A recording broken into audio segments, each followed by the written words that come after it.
haircut niya na. Kasi sa Monday, maninita na ang eskwela. Sisitahin sila eh.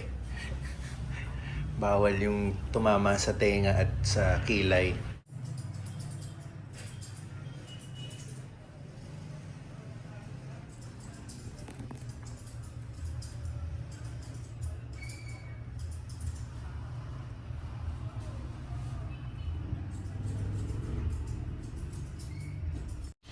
Yun. Tingin nga. Oh, tingnan na likod. Yeah, very good.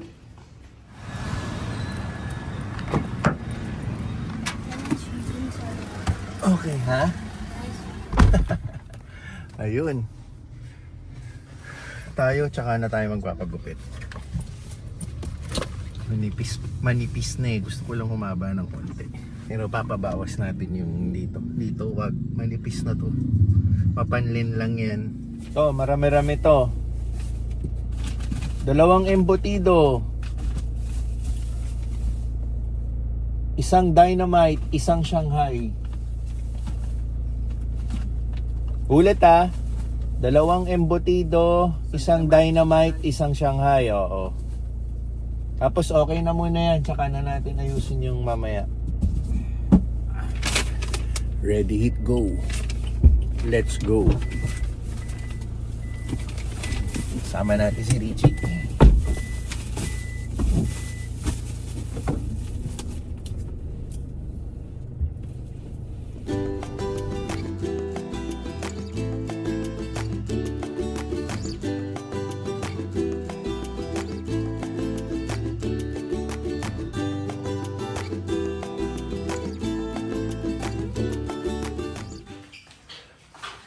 Beef caldereta.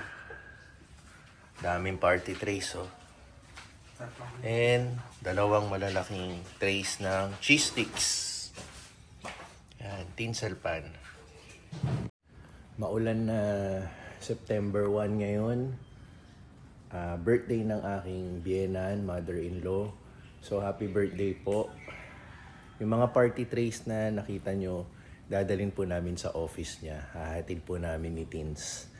So, yun po yung order niya. Magpapakain siya sa kanyang mga office mates. Tsaka yung mga, ewan ko, sino mga in-invite niya dun sa office, no? Basta marami to eh. So, malamang to mga office mates and mga clients siguro, no? So, hindi ko na alam kung sino yung mga kakain ng mga orders natin sa ano. So, hindi lang naman yun yung mga orders na. Meron din siyang orders sa mga iba't ibang mga kainan, no?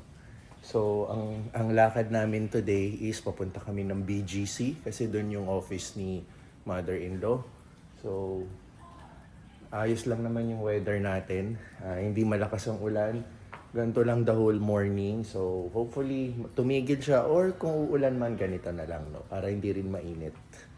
So, prepare lang namin yung party trays and then lalarga na kami. Yan na siya. So, alis na kami.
Tas yung sauce din.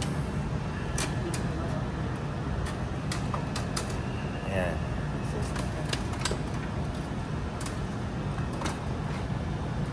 Yan, pwede naman yan. Salamat. Yan, dito yung handaan.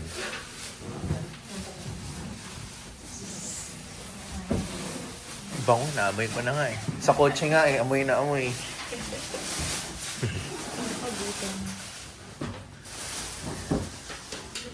Ito po yung Contis.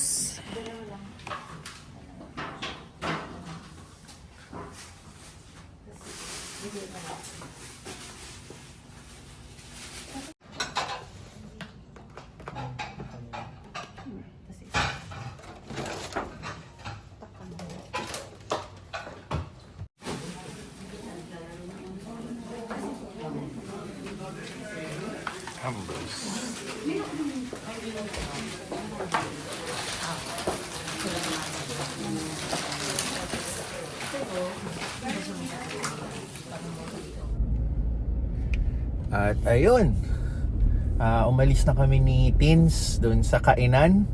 Pero yung kainan tuloy-tuloy pa rin, no? Kasi hindi pa tapos yung batch ng mga pumupunta. Hindi naman kasi pwedeng sabay-sabay kasi masikip yung lugar, no? Dahil marami sila. So kaya kami umalis dahil okay na actually na-deliver na namin yung mga dapat i-deliver. Tapos in-invite lang kami kumain ng saglit. So kasama rin kami sa mga kumain. And then, ayun, okay, nagustuhan nila yung food, masarap, cheese sticks, caldereta, panalo sa kanila. So, si Teens, mayroon pa kasi kaming transaction sa isang bangko rito. So, may kailangan lang kuning document si Teen and then uuwi na kami. So, dinrap ko siya, tas ako ngayon, paikot-ikot ako para hindi na kami maghanap ng paradahan, no? Medyo pricey din yung parking dito eh. So nag-iikot-ikot na lang ako around dito sa area. Tapos pag na-pick up na ni Teens yung document, babalikan ko na lang siya. So katulad nito, may mga naka-hazard na kotse. Nakikigaya muna tayo. Tapos pag sinita na lang siguro, alis na lang tayo.